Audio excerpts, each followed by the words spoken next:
আসছে ইতিহাসের সবচেয়ে বড় বাজেট। প্রস্তাবনায় অনুমোদন দিয়েছে মন্ত্রিসভা। আকার প্রায় ৮ লাখ কোটি টাকা হলেও অর্থমন্ত্রী বলছেন করা হয়েছে কাটছাঁট। যতদূর সম্ভব আমরা চেষ্টা করেছি। দেখেন, আমরা টোটাল বাজেট তো কমিয়ে দিয়েছি, কারণ শুধু শুধু বেশি করে লাভ নাই। জনগণকে স্বস্তি দিতে কমতে পারে চাল, গম ও ভোজ্য তেল সহ ৩০টি নিত্যপণ্যের উৎসে কর। বাড়ছে ফ্রিজ, এসি এবং সিগারেটের দাম। আগের মতোই থাকছে করমুক্ত আয় সীমা। সবকিছু দাম যেমন বাড়তে আছে, আমাকে মতো সাধারণ মানুষ না খাইয়ে মরবো। ওই খবরের কাগজে শেষ, আমরা কিছু পাইও না, কিছু জানিও না। নিত্য প্রয়োজনীয় দ্রব্যগুলো আমাদের আয়ত্তের ভিতরে তারা এনে দেবে, আসলে তো তা তো কার্যকর হচ্ছে না। নিত্য প্রয়োজনীয় জিনিস আমাদের সাধ্যের ভিতরে থাকলে ওইটা আমাদের জন্য it will be very helpful for us. বাজেটের টাকার হিসাব জনগণ পাই, এইটাই আমাদের কামনা। আমাদের বাজেট কি, আমাদের দিন দিন ব্যবসা কমতে আছে। বাজেটে জনগণের কোনো কিছু আসে না। চাউল, ডাউল, পেঁয়াজ, আদা এগুলি কমানোর দরকার। বিদ্যুৎ বিল যদি সরকার ঘোষণা দিছে বছরে ৪-৫ বার বাড়বে, এটা যারা নিম্ন আয়ের মানুষ তাদের উপরে একটা জুলুম হয়ে যাবে। এই সিন্ডিকেট না ভাঙা পর্যন্ত গরিবেরা কেউ পারবে না। দেখছিলেন প্রধান শিরোনাম। দুপুরের সময় সঙ্গে আছি আমি গোলাম রাব্বি। এবার অন্যান্য শীর্ষ সংবাদ। মোদির শপথে যোগ দিতে কাল ভারত যাচ্ছেন প্রধানমন্ত্রী শেখ হাসিনা। শরিকদের দর কষাকষিতে বিপাকে বিজেপি। ৭টি পূর্ণমন্ত্রী ও স্পিকার পদ চান নীতিশ নাইডু।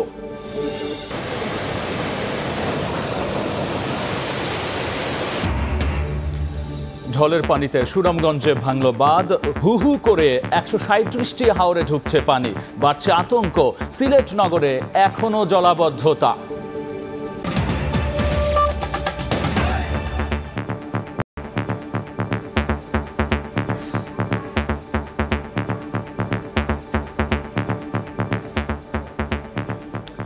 শুরুতেই বাজেটের খবর।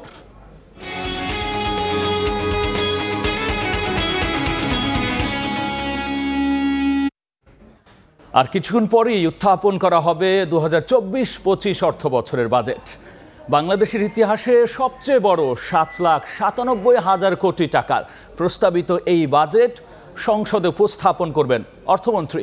এবারে বাজেটে সাধারণ মানুষকে স্বস্তি দিতে কমতে পারে চাল, গম ও ভোজ্য তেল সহ ৩০টি নিত্যপণ্যের উৎসে কর। আর এতে কমবে দাম। খরচ কমছে কিডনি ডায়ালাইসিস এবং ডেঙ্গু পরীক্ষায়ও। থাকার জন্য একটি বাড়ি বানানোর স্বপ্ন দেখছেন? তাহলে শুনুন, আপনার স্বপ্ন পূরণে বাধা হতে পারে ভ্যাটের খরচ। কারণ প্রস্তাবিত বাজেটে ১,০০০ পিস ইটের ভ্যাট ৪৫০ টাকা থেকে বাড়িয়ে ৫০০ টাকা করা হচ্ছে। সে হিসেবে প্রতিটি ইটে খরচ বাড়বে ৫ পয়সা। স্বপ্নের বাড়িতে বিদ্যুৎ সাশ্রয়ী এলইডি বাল্ব লাগাতে চান? এখানেও ৫% ভ্যাট বেড়ে দাঁড়াচ্ছে ১৫%। তীব্র গরমে নাকাল হওয়া থেকে বাঁচতে এসি লাগাবেন? এখানেও গুনতে হতে পারে ৭.৫% ভ্যাট। নতুন বাড়িতে লেটেস্ট মডেলের ফ্রিজ না থাকলে কি চলে? ৭.৫% ভ্যাট দিয়েই কিনতে হবে আপনাকে। ভ্যাটের চাপ আর গরমে আপনার গলা শুকিয়ে কাঠ। গলা ভেজাতে জুস খেতে দিতে হবে ১৫% ভ্যাট। আইসক্রিম কিংবা কোমল পানীয় কম দামে পাবেন না কোনো কিছুই। আইসক্রিমে ১০ আর কোমল পানীয়তে ভ্যাট দিতে হবে ৩০%। এত শত চাপ কমাতে সিগারেট ধরাবেন? তাতেও পকেট পুড়বে আপনার, কারণ বাজেটে বাড়ছে তামাকজাত এই পণ্যের দাম। মনের দুঃখ ভাগাভাগি করতে স্বজনদের ফোন করবেন? প্রস্তাবিত বাজেটে বাড়তে পারে সিম কার্ডের দাম। খরচ বাড়বে কথা বলা কিংবা ইন্টারনেট ব্যবহারেও। তবে নিত্যপণ্যের ক্ষেত্রে এবারের বাজেট কিছুটা স্বস্তি দিতে পারে আপনাকে, কারণ পেঁয়াজ, রসুন, মটর, ছোলা ও চাল সহ ৩০ নিত্যপণ্যের উৎসে কর ২% থেকে কমিয়ে ১% করা হচ্ছে। ফলে কমবে দামও।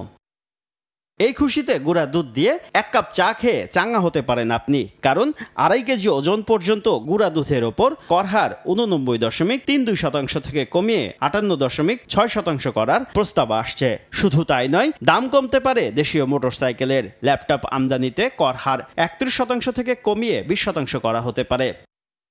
ডেঙ্গুর চিকিৎসা ব্যয় কমাতে কিট আমদানিতে দেয়া হচ্ছে রেয়াতি সুবিধা। কিডনি ডায়ালাইসিসে ব্যবহৃত ফিল্টার ও সার্কিট আমদানির শুল্ক ১০% থেকে কমিয়ে ১% করা হচ্ছে। এ কারণে ডায়ালাইসিস খরচ কমতে পারে। শুভ খান, সময় সংবাদ, ঢাকা। এবারের বাজেট সাধারণ মানুষের জীবনযাত্রা সহজ করবে বলে জানিয়েছেন অর্থমন্ত্রী আবুল হাসান মাহমুদ আলী।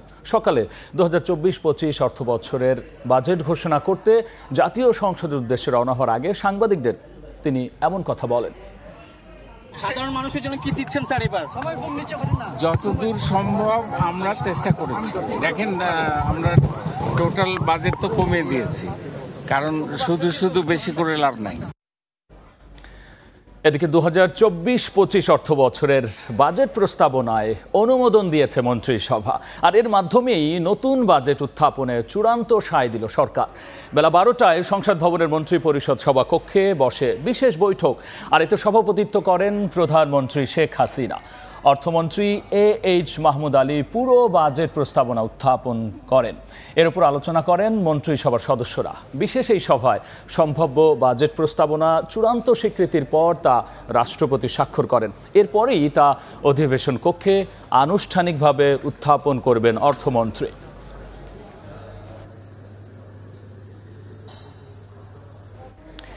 এই মুহূর্তে জাতীয় সংসদ ভবনে আছেন রিপোর্টার সানভীর উপল। বাজেট নিয়ে আরো তথ্য জানতে সরাসরি যাচ্ছি তার কাছে। 2024-25 অর্থ বছরের জন্য প্রস্তাবিত বাজেট উপস্থাপন করতে যাচ্ছেন অর্থমন্ত্রী আবুল হাসান মাহমুদ আলী, এবং এরই মধ্যে ক্যাবিনেট বৈঠকে প্রধানমন্ত্রীর সভাপতিত্বে সেই বৈঠকটি অনুষ্ঠিত হয় এবং সেখানে অর্থ বিলের আকারে এই বাজেটের আকারটি পাশ হয়। এবং যতটুকু জানতে পেরেছি যে এই বাজেটের আকার হতে যাচ্ছে 7,97,000 কোটি টাকা, অর্থাৎ চলতি অর্থ বছর 2023-24 অর্থ বছরে সংশোধিত বাজেটের চেয়ে এটি 82,000 কোটি টাকার বেশি। এবং এই বড় অঙ্কের বাজেট সেটিকে বাস্তবায়ন করতে গেলে সরকারের যে রাজস্ব আহরণ করতে হবে তাতে 5,41,000 কোটি টাকার মতো আহরণ করতে হবে বলে প্রস্তাবিত বাজেটে জানতে পেরেছি। এবং এনবিআর এর উপরেও চাপ বাড়ছে, 66,000 কোটি টাকা তাদের বেশি আদায় করতে হবে আগামী অর্থ বছরের জন্য, অর্থাৎ 4,95,000 কোটি টাকার মতো তাদের আয় করতে হবে। তবে এই রাজস্ব খাতের যে চাপ, সেই চাপ কিন্তু কোনো কোনো জায়গায় সাধারণ মানুষের উপরেও এসে পড়বে বলে মনে হচ্ছে। অর্থাৎ ব্যক্তি শ্রেণীর আয়কর সীমা 3,50,000 টাকার যে শ্রেণী করা হয়েছে সেটি কিন্তু বহাল থাকছে। তবে উপরের স্তরের উচ্চবিত্তদের জন্য হয়তো কিছুটা খরচ নেমে আসবে, করের বোঝা হয়তো তাদের উপরে বেশি চাপবে, এটি স্বাভাবিক। এবং পাশাপাশি ঋণের বোঝাও সরকারের বাড়বে। এবার ঘাটতি রাখা হতে পারে 2,56,000 কোটি টাকা, এবং সেই পুরোটাই বিদেশি এবং দেশি অভ্যন্তরীণ ঋণ নির্ভর হচ্ছে। এবারও পরিবহন যোগাযোগ খাতকে অগ্রাধিকার দেওয়া হবে, তবে আবার নিম্ন স্তরের মানুষকে স্বস্তি দেওয়ার জন্য সামাজিক যে নিরাপত্তা খাত সেই বলয়টা কিন্তু বাড়ানো হয়েছে। তো সকাল থেকেই আমরা এই সংসদ ভবনে বাজেটের নানান বিষয় নিয়ে সংবাদ সংগ্রহ করছি। আমার সঙ্গে আমার সহকর্মী দেবাশিস রয়, তিনিও আছেন আমার সঙ্গে। এবং দেবাশিস, সকাল থেকে বাজেট প্রস্তাবনায় আপনি আসলে কি দেখছেন এবং নতুন কি থাকছে এই বাজেটে?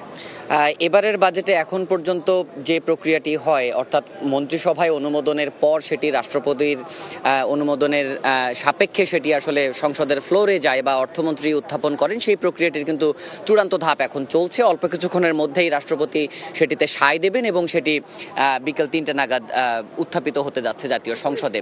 মূলত এবারের যে এখন পর্যন্ত যে প্রক্ষেপণগুলো করা হয়েছে সেই প্রক্ষেপণ অনুযায়ী যেহেতু স্মার্ট বাংলাদেশ বিনির্মাণের একটি অন্যতম সিঁড়ি হতে যাচ্ছে এই অর্থ বছর, সেই হিসেবে কিন্তু স্মার্ট বাংলাদেশের যে অন্যতম টুলস বা যে জায়গাগুলো অনুষঙ্গগুলো সেগুলোতে কিন্তু কর মুক্ত করার বা সেগুলোতে কর ছাড়ের যে প্রক্রিয়া বা নীতি গ্রহণ সেটি কিন্তু আসলে এবারের বাজেটেও থাকছে। অর্থাৎ রোবোটিক্স সহ যে ব্লকচেইন এবং বিশেষ করে তথ্য প্রযুক্তি খাতে যে আসলে নতুনভাবে উন্মেষ বা তথ্য প্রযুক্তি খাতে যে এআই এর মতো যে টেকনোলজিগুলো সন্নিবেশিত হতে যাচ্ছে বাংলাদেশের টেকনোলজির সঙ্গে, সেগুলোতে আসলে নীতি কাঠামো অনুযায়ী আর্থিকভাবে সেগুলোকে কিভাবে করমুক্ত রাখা যায় সে ব্যাপারে হয়তোবা একটি নতুন নির্দেশনা এবারের বাজেটে থাকতে যাচ্ছে। রূপল, উন্নয়নের দিকে সরকার যেহেতু ধাবিত হয়েছে অনেক আগে থেকে এবং টানা চতুর্থবারের মতো আওয়ামী লীগ সরকার আসছে এবং তাদের প্রথম বাজেট, সেক্ষেত্রে সেই উন্নয়নের জায়গাগুলো কি অব্যাহত থাকবে?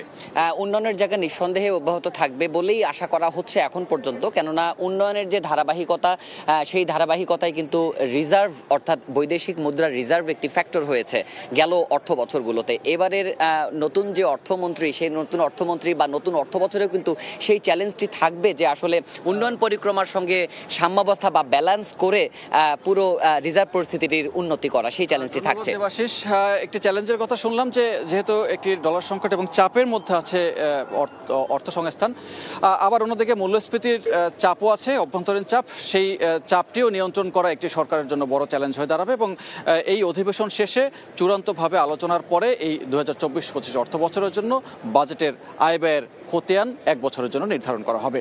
তো এখন পর্যন্ত এই ছিল সংসদ ভবনের সামনে থেকে সবশেষ তথ্য। সংসদ ভবনের সামনে থেকে যুক্ত হয়েছিলেন সহকর্মী সানভীর রূপল।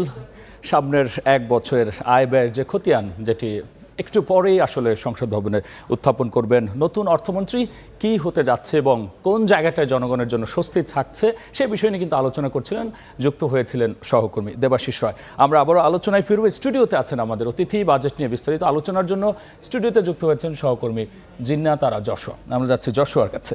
যশোয়া, সংসদ ভবন থেকে যুক্ত হয়েছিলেন আমাদের দুইজন সহকর্মী, তারা যেটি বলছিলেন যে নতুন অর্থমন্ত্রীর এই যে নতুন বাজেট, ইতিহাসের সবচেয়ে বড় বাজেট বলা হচ্ছে, সেক্ষেত্রে আকার দিয়ে যদি একটু বিশ্লেষণ করেন কোথায় কি থাকছে? একদম, আপনি ইতিমধ্যেই জেনে গেছেন যে বরাবরের তুলনায় ইতিহাসের সবচেয়ে বড় বাজেট এবার ঘোষণা হতে যাচ্ছে আর মাত্র কিছুক্ষণের মধ্যে। এবং এই কম্প্যারিজনটা যদি আপনাকে আমি বলি, গত বছরের তুলনায় এবছর প্রায় 36,000 কোটি টাকা বেশি বরাদ্দ দেওয়া হচ্ছে বাজেটের ক্ষেত্রে। বাজেটের আগার এবছর হচ্ছে 7,97,000 কোটি টাকা এবং যেটা গত বছর ছিল 7,61,785 কোটি টাকা। এবং আরেকটি বিষয় যদি বলি যে জিডিপি প্রবৃদ্ধি, যেটা গত বছর ছিল 7.5%, অর্থাৎ সরকার গত বছর জিডিপি প্রবৃদ্ধির লক্ষ্যমাত্রা ধরেছিল রাব্বি 7.5% এবং এবছর জিডিপি প্রবৃদ্ধির লক্ষ্যমাত্রা কিছুটা কমিয়ে এনে 6.75% করেছে, যেটা অবশ্যই আসলে বাস্তব অর্থনীতির চিত্রের সাথে মিলিয়ে ইতিবাচক বলা যায়। এবং মূল্যস্ফীতি 6% থেকে এবছর 2024-25 অর্থ বছরে 6.5% করা হচ্ছে। এবং আরও একটি বিষয় যদি রাব্বি আপনাকে আমি বলি যে এবছর রাজস্ব আদায়ের লক্ষ্যমাত্রা ধরা হচ্ছে 5,41,000 কোটি টাকা এবং এর মধ্যে এনবিআর এর মাধ্যমে রাজস্ব আদায়ের কথা বলা হচ্ছে 4,80,000 কোটি টাকা এবং এবছর বাজেট ঘাটতি থাকছে 2,51,600 টাকা। তো এই হচ্ছে আসলে বাজেট ঘাটতি এবং বাজেট ঘাটতি মেটানোর জন্য কিন্তু সরকারকে বরাবরই বৈদেশিক উৎস থেকে এবং অভ্যন্তরীণ উৎস থেকে ঋণ নিতে হয় কিংবা অর্থ সংগ্রহ করতে হয়। এবং এই বছরের সেই বিষয়টি যদি আমরা দেখি যে বৈদেশিক ঋণ থেকে সরকার অর্থ সংগ্রহের যে বিষয়টি হিসেবটি ধরেছে সেটি হচ্ছে 90,700 কোটি টাকা এবং অভ্যন্তরীণ উৎস থেকে সরকার ঋণ নিতে চাচ্ছে এই বাজেট ঘাটতি মেটানোর জন্য 1,60,900 কোটি টাকা। তো এই হচ্ছে ঘাটতির মেটানোর জন্য সরকার যে বৈদেশিক এবং অভ্যন্তরীণ ঋণ থেকে উৎস থেকে যে ঋণ নেওয়ার চেষ্টা করছে তার চিত্র। এবং এরপরে যদি আমরা একটু অন্য দিকে যাই যে ঘাটতি অর্থায়নে ব্যাংক থেকে সরকার অভ্যন্তরীণ উৎসের মধ্যে ব্যাংক থেকে কত টাকা ঋণ নিতে চায়, সেক্ষেত্রে পরিমাণটা হচ্ছে 1,37,500 কোটি টাকা অভ্যন্তরীণ উৎসের ব্যাংক থেকে এবং ব্যাংক বহির্ভূত খাত থেকে সরকার নিতে চায় 23,400 কোটি টাকা। এবং এর মধ্যে আরও একটু হিসেব যদি আপনাকে বলি, রাব্বি সঞ্চয়পত্র থেকে সরকার ঋণ নেওয়ার পরিকল্পনা আছে এবং অন্যান্য খাত থেকে আছে। এক্ষেত্রে সঞ্চয়পত্র থেকে ঋণ নেওয়ার পরিমাণটা হচ্ছে 15,400 কোটি টাকা এবং এছাড়া অন্যান্য যেসব আরও আনুষঙ্গিক খাত আছে সেখান থেকে বাজেট ঘাটতি মেটানোর জন্য সরকার ঋণ নিতে চাচ্ছে 8,000 কোটি টাকা। তো এই হচ্ছে আসলে ঘাটতি মেটানোর জন্য যে সরকার ঋণ নিতে চাচ্ছে সেই হিসেবে। সেই ক্ষেত্রে বলছিলেন যশোয়া যে এই যে রাজস্ব আদায়ের যে খতিয়ান, সেখানে বড় একটা অংশ কিন্তু থাকে এনবিআর এবং আমরা বারবারই যেই জায়গাটায় দেখি যে কর নেট বলা হয় ওইটাকে, যে করের যে জায়গাগুলো আছে সেগুলো বাড়ানোর ক্ষেত্রে কথা বলা হয়, এই জায়গাটায় কি কোনো ভূমিকা থাকছে? আচ্ছা রাব্বি, আমি আপনাকে একটু খতিয়ানটা দেখাতে চাচ্ছি যে যে লক্ষ্যমাত্রার কথা আমরা বললাম 2023-24 অর্থ বছরে যে লক্ষ্যমাত্রা ছিল সেটা হচ্ছে 5 লাখ কোটি টাকা এবং এর মধ্যে এনবিআর এর মাধ্যমে তোলার কথা ছিল 4,30,000 কোটি টাকা এবং সংশোধিত বাজেটে যেটা এসেছিল 4,10,000 কোটি টাকা। তাহলে এবার আসলে প্রশ্ন আসে যে এখন পর্যন্ত এই অর্থ বছরে এই রাজস্ব আদায়ের চিত্রটা আসলে কেমন, সেটা যদি আমরা এপ্রিল পর্যন্ত হিসেবটা রাব্বি দেখি তাহলে 2024 সালের গেল এপ্রিল মাস পর্যন্ত হিসেবটা হচ্ছে 2,89,377 কোটি টাকা সরকার আদায় করতে পেরেছে এবং প্রতি মাসের যদি গড় হিসেবের মধ্যে আনি তাহলে 28,937 কোটি টাকা এবং গড় হিসেবে অর্থ বছর শেষে এটি দাঁড়াবে 3,47,244 কোটি টাকা। রাজস্ব আদায়ের খতিয়ান এপ্রিল পর্যন্ত এই হিসেবটা আমরা আসলে দেখছি এবং যদি আমরা একটু এরপরে যাই, যত বিষয় নিয়ে আমরা আলোচনা করি যশোয়া, সবচেয়ে বড় যে মানুষের দিকটা থাকে, নজরটা থাকে, সেটি হচ্ছে যে সে যেন বাজারে গিয়ে সবচেয়ে কম দামে পণ্যটা কিনতে পারে। অর্থাৎ আমি যে মূল্যস্ফীতির কথা বলছি সেই জায়গাটা আসলে কি খবর আছে আপনার কাছে? একদম, এই বছর বাজেটের কিন্তু মূল চ্যালেঞ্জই হচ্ছে মূল্যস্ফীতি নিয়ন্ত্রণ করা, এবং জনগণ থেকে শুরু করে বিশ্লেষকরা, অর্থনীতিবিদরা সবাই মনে করছেন যাতে আসলে মূল্যস্ফীতির লাগাম টেনে ধরা যায় আসলে এবং জনবান্ধব একটি বাজেট হয়। আমরা আসলে এই বিষয়ে একটি প্রতিবেদন দেখে আসার চেষ্টা করব রাব্বি। এবারের বাজেটে সাধারণ মানুষের প্রত্যাশার যেন শেষ নেই। কারো চাওয়া পণ্যের দামে মিলবে স্বস্তি, আবার কেউ চায় শিক্ষা খাতে বেশি বরাদ্দ। মূল্যস্ফীতির চাপ বাড়লেও বাড়ছে না কর্ম আয়। হিসাব নিকাশে নতুন বাজেটে সাধারণ মানুষের উপর বাড়তে পারে করের বোঝা, শঙ্কায় চাকরিজীবীরা। সাইফুল ইসলামের রিপোর্ট দেখে আসবো। সারাদিন মাথার ঘাম পায়ে ফেলে দৈনিক আমিনুল ইসলামের আয় ৮ থেকে ৯০০ টাকা, যার তেল আনতে নুন ফুরায়। বাজেট ঘাটতি, মূল্যস্ফীতি কি সে বোঝে না, শুধু বোঝে বাজার করতে গেলে খালি টাকা ফুরিয়ে যায়। রুজি করে আমরা কিচ্ছু তাই না, আমরা খাইতে পারতাছি না। রিক্সা চালায় আগে তো কিছু আয় থাকতো, আয় নাই। একই মত এই শিক্ষার্থীর। শিক্ষা খাতের বাজেটটা যেন তুলনামূলকভাবে একটু বেশি থাকে, পরিবার থেকে খরচ চালাতে, ব্যয় বহন করতে, যাতে শিক্ষা ক্ষেত্রে যেন হিমশিম না খেতে হয়। চাকুরিজীবী এই যুবক আবার ভাবছেন ভিন্নভাবে। কর্পোরেট কোম্পানিগুলোকে আয়করের আওতায় এনে চাকরিজীবীদের করের বোঝা কমানোর দাবি তার। কর্পোরেট প্রতিষ্ঠানগুলো সেগুলোকে কর ছাড় দিয়ে আমাদের মতো যারা ক্ষুদ্র চাকরিজীবী তাদের উপরে কর বোঝাটা চাপে দিচ্ছে। আমরা চাইবো যে ক্ষুদ্র চাকরিজীবী তাদের উপর যেন করের চাপটা কমানো হয়। চলতি মাসে মূল্যস্ফীতি ৯.৮৯%। এমন পরিস্থিতিতে বাজারে পণ্যের দাম কমে আসুক, এমন বাণী সাধারণ ভোক্তাদের। যারা গরিব তাকে দ্বারা তো সম্ভব না সব জিনিসই। এ তো কদিন বাদে তো ডিম 200 টাকা হইব ডজন। চাচ্ছি যাতে দেশের জিনিসের দাম কমে, আমরা গরিব যাতে স্বাধীন চলতে পারি, 4টা রেল ভাত খাইতে পারি। সব কিছুর দাম যেমন বাড়তে আছে, আমাকে মতো সাধারণ মানুষ না খাইয়ে মরবো। আমাদের বেতন কম, নিত্য প্রয়োজনীয় দাম অনেক বেশি, ঠিক আছে? তো এই বাজেট প্রণয়ন করে কি লাভ যদি তা কার্যকর না হয়? টাকা পাচার রোধে কি করছে সরকার, এমন প্রশ্ন ছিল অনেকেরই। অর্থ পাচার হচ্ছে, আমরা ইতিমধ্যে দেখতে পাচ্ছি অনেক ঘটনা যেগুলো আমাদের বুকের ভিতরে নাড়া দিচ্ছে। পাচারের উপরে সরকার বিশেষ করে নজরদারি করা হয়। এবারে 7,97,000 কোটি টাকার বাজেটে জাতীয় রাজস্ব বোর্ড এনবিআর এর রাজস্ব আদায়ের লক্ষ্যমাত্রা 5,41,000 কোটি টাকা। রিকশা চালক থেকে চাকরিজীবী, ব্যবসায়ী বা উদ্যোক্তা, সকলেরই চাওয়া আসছে 2024-25 অর্থবছরের বাজেটে যেমন থাকবে দেশের এগিয়ে যাওয়ার পরিষ্কার রূপরেখা, তেমনি যেন তাদের দৈনন্দিন জীবনযাপনে থাকে স্বস্তির বারতা। সাইফুল ইসলাম, সময় সংবাদ, ঢাকা। রাব্বি, আমরা যেমনটা দেখলাম জনগণের প্রত্যাশা মূলত বাজেটের কোথায়, তারা চায় যে বাজারে গেলে যেন তাদের স্বস্তি মেলে। একই সাথে আরেকটি বিষয় থাকে, সবাই কিন্তু অপেক্ষায় থাকে যে কোন পণ্যটার দাম বাড়ে এবং কোনটার কমে। এই বিষয়টা নিয়ে যদি একটু আলোচনা আসে। জি একদম, আসলে আমিও আপনাকে এটাই বললাম যে সাইফুল ইসলামের রিপোর্টেও যেমনটা তুলে আসছিল যে আসলে বাজারে গেলে ক্রেতা জানতে চায় যে কোন জিনিসের দাম বাড়ে এবং কোন জিনিসের দাম কমে, এবং বাজেট আসলে আসলে অবধারিত যে কোনো জিনিসের দাম কমবে বাড়বে এবং দাম বাড়ছে। আমরা যদি একটু এক নজরে দেখি, রেফ্রিজারেটর, এসির দাম বাড়ছে, স্থানীয়ভাবে উৎপাদিত রেফ্রিজারেটর এবং এসির দাম, এবং এমপিদের গাড়ির ক্ষেত্রে দাম বাড়ছে, কর বাড়ছে।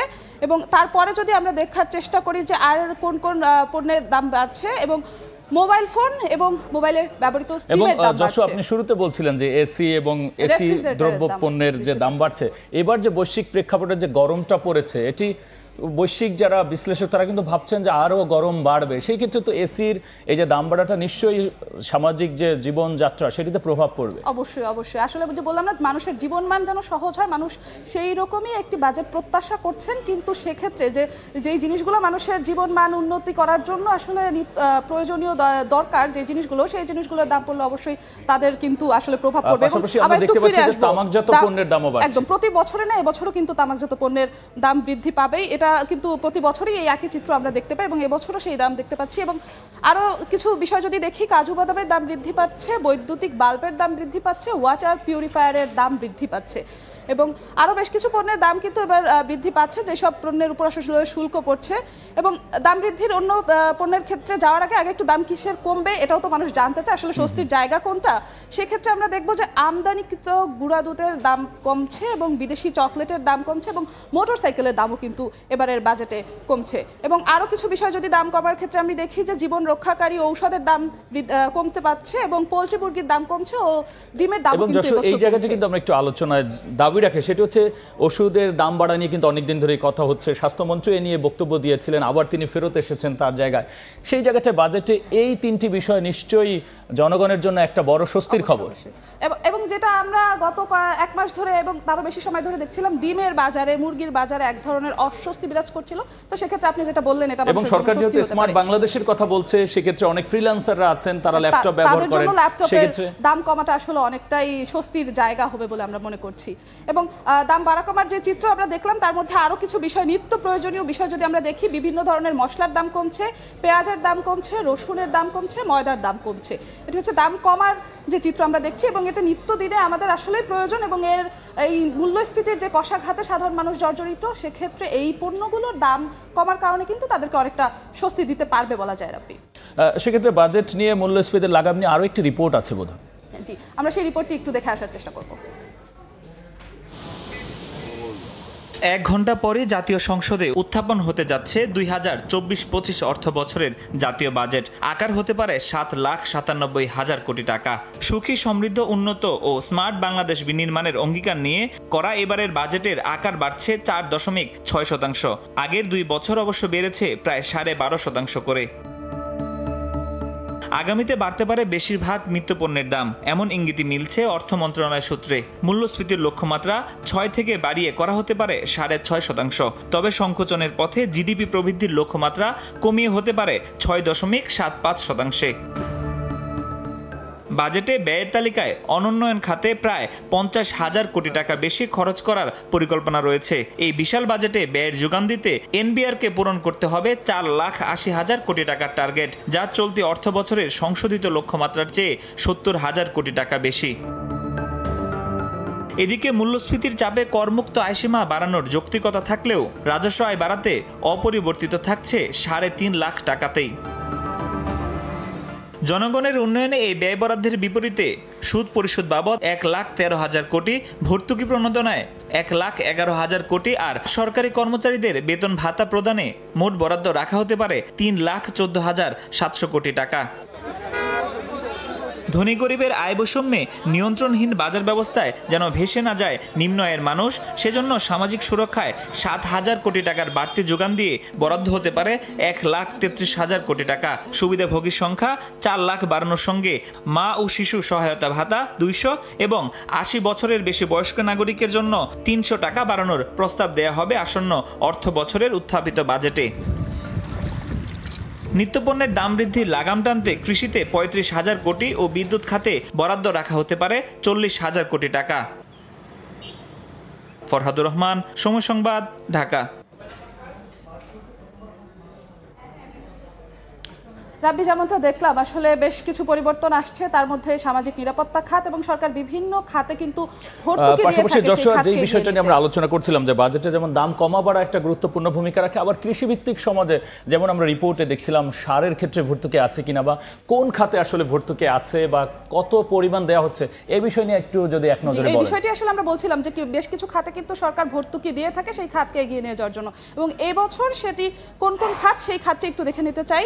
আমরা রপ্তানি খাতের কথা যদি বলি, যে রপ্তানি খাত এবং রেমিটেন্স এই দুটি আমাদের দেশের রিজার্ভকে সমৃদ্ধ করতে যেই সহায়তা করে, সেই দুটি খাতকেই যদি দেখি, সেই দুটি খাতে ভর্তুকি প্রণোদনা 2023-24 অর্থ বছরে রপ্তানি খাতে ছিল 9,025 কোটি টাকা এবং সম্ভাব্য 2024-25 অর্থ বছরে তা হতে পারে 7,825 কোটি টাকা। অর্থাৎ রপ্তানি খাতে কিন্তু ভর্তুকি প্রণোদনা কমতে যাচ্ছে বলে জানা যাচ্ছে, এবং এটি যদি হয়, আমরা যেমনটা বলছিলাম যে রিজার্ভের জন্য রপ্তানি খাত অনেকটা সহায়ক এবং সমৃদ্ধ করতে কাজ করে, সেক্ষেত্রে রপ্তানি খাতের একটু পিছিয়ে পড়ার বিষয় আছে। এবং আরেকটি বিষয় যেটি রেমিটেন্সের ক্ষেত্রে এবছর ভর্তুকি প্রণোদনা একই রকম থাকছে। তবে রেমিটেন্স যোদ্ধা যারা, আমরা যদি একটু বিদেশে যারা থাকেন প্রবাসীরা, তারা কিন্তু সবসময় বলেন যে তাদের ভর্তুকির হারটা আরও বাড়ালে তারা হয়তো বৈধ চ্যানেলে টাকা বেশি পাঠাতেন, এবং সেটি কিন্তু সরাসরি আসলে আমরা যেটি নিয়ে ডলার সংকটের কথা বলি সেটা অনেকটা কাটতো। এই জায়গাটা নিয়ে তো মানুষের নিশ্চয়ই, তারপর আপনি যেটা বললেন যে বৈধ উপায়ে আসলে বিদেশের থেকে টাকা দেশে নিয়ে আসার পরিমাণটা কিন্তু দেখা যায় বিভিন্ন সময় বিভিন্ন প্রতিবেদন থেকে শুরু করে। কারণ এই জায়গায় যেহেতু রেমিটেন্সের এখন প্রণোদনার ক্ষেত্রে আমরা দেখতে পাচ্ছি সমান সমান থাকছে, তার মানে সেই প্রক্রিয়াটা তো রয়েই গেল। এবং সেই জায়গাটা দেখা যায় যে পরবর্তীতে কি হবে। আমরা যদি একটু কালো টাকা সাদা নিয়েও কিন্তু প্রশ্ন ওঠে প্রত্যেকটা বাজেটের পর পর, এবার কি এটি চমকপ্রদ একটি বিষয় যে কালো টাকা সাদা করার একটি সুযোগ কিন্তু এবছর বাজেটে ঘোষণা হতে যাচ্ছে। এবং সেই বিষয়টি যদি আপনাকে একটু বলি, কালো টাকা সাদা করার সুযোগটা কিভাবে আসছে, অবৈধ বা অপ্রদর্শিত আয়, আপনার রিটার্নের কাগজে যেই সম্পদ অনেক ক্ষেত্রেই দেখা যায় যে অবৈধ আয় কিন্তু লুকিয়ে রাখা হয়, প্রকাশ করা হয় না, সামনে আনা হয় না, সেই ধরনের আয়ের ক্ষেত্রে সর্বোচ্চ কর 15%, অর্থাৎ 15% কর যদি কেউ দেয় তাহলে সেক্ষেত্রে তার কালো টাকা সাদা করার সুযোগ আছে। এবং বৈধ বা প্রদর্শিত আয়ের সর্বোচ্চ কর হতে যাচ্ছে। কিন্তু যশোয়া, যে জায়গাটা প্রশ্ন উঠবেই সেটি হচ্ছে বৈধ এবং প্রদর্শিত আয়তে 30% কর দেওয়া হচ্ছে, কিন্তু অবৈধ বা অপ্রদর্শিত আয়ের ক্ষেত্রে সেখানে কিন্তু বিশাল একটা ছাড় দেওয়া হচ্ছে। কিন্তু আসলে ব্যবধানটা দেখা যাচ্ছে এবং অর্থনীতিবিদ বিশ্লেষকরা যেমনটা বলছেন, এক্ষেত্রে আসলে যে যারা বৈধ বা প্রদর্শিত আয় কর দিচ্ছে তাদের উপর করের ভারটা আরো বাড়লো, এবং যারা অবৈধভাবে আসলে আয় করছে, তাদের অপ্রদর্শিত আয় করছে, তাদের আসলে দেখা যাচ্ছে যে আসলে সুযোগটা দেয়া হচ্ছে। এক্ষেত্রে একটা ব্যবধান তৈরি হচ্ছে এবং বলাই যাচ্ছে যে অবৈধ উপায়ে টাকা, যেমনটা আমরা বললাম যে বিদেশ থেকে আসা কিংবা অন্যান্য খাত থেকে আসা, এর পরিমাণটা বেড়ে যেতে পারে। তবে যশোর, আপনাকে অসংখ্য ধন্যবাদ যে পরিসংখ্যানগত এই যে সামনের বাজেট নিয়ে বিস্তারিত তুলে ধরার জন্য। আমরা তো সামনে অন্য আরো রিপোর্টারদের সঙ্গে বা সহকর্মীদের সঙ্গে এই বিষয় নিয়ে আলোচনায় পুরো দিনেই থাকবো। আমরা বাজেট নিয়ে আলোচনায় যুক্ত হয়েছিলাম, স্টুডিওতে যুক্ত হয়েছিলেন সহকর্মী জিন্নাতারা যশোয়া। সাবেক আইজিপি বেনজির আহমেদের জব্দকৃত সম্পত্তির তত্ত্বাবধায়ক নিয়োগে দুদকের আবেদন মঞ্জুর করেছেন আদালত। আর এই বিষয়ে আরো জানাতে সেগুনবাগিচায় দুদক কার্যালয়ে আছেন রিপোর্টার আফজাল হোসেন। বিস্তারিত জানবো, সরাসরি যাচ্ছি তার কাছে।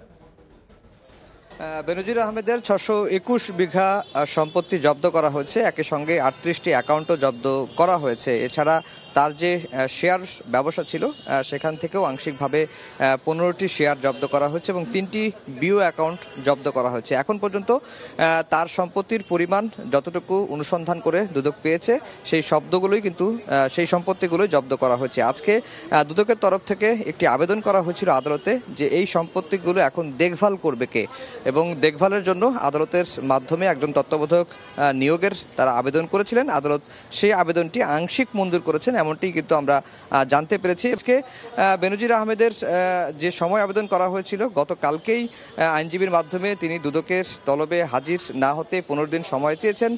সেই আবেদনের বিষয়টি এখনও পর্যন্ত নিষ্পত্তি করা হয়নি। যতটুকু আমাদের কাছে তথ্য এসেছে যে বেনজির আহমেদকে কতদিন সময় দেওয়া হচ্ছে সেই বিষয়টি এখনও পর্যন্ত দুদকের যে অনুসন্ধান কর্মকর্তা যিনি তার বিরুদ্ধে যে অভিযোগ সেইটি অনুসন্ধান করছেন। এর সঙ্গে বেনজিরের স্ত্রী এবং মেয়েকেও কিন্তু দুদকে হাজির হতে নোটিশ দেওয়া হয়েছিল এবং 9 তারিখ অর্থাৎ 9 জুন বেনজির আহমেদের স্ত্রী এবং মেয়ের হাজিরার দিন ধার্য হয়েছে।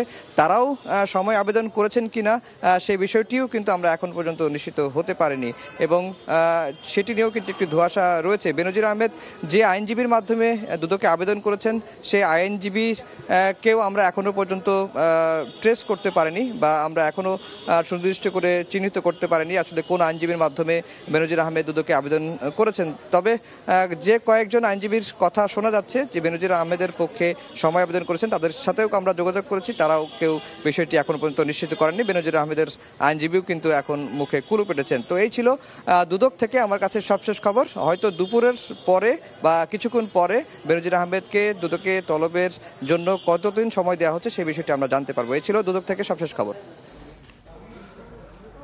বেনজির আহমেদের জব্দকৃত সম্পত্তির তত্ত্বাবধায়ক নিয়োগের সবশেষ নিয়ে আমরা সরাসরি ছিলাম সেগুনবাগিচায় দুদক কার্যালয়ে।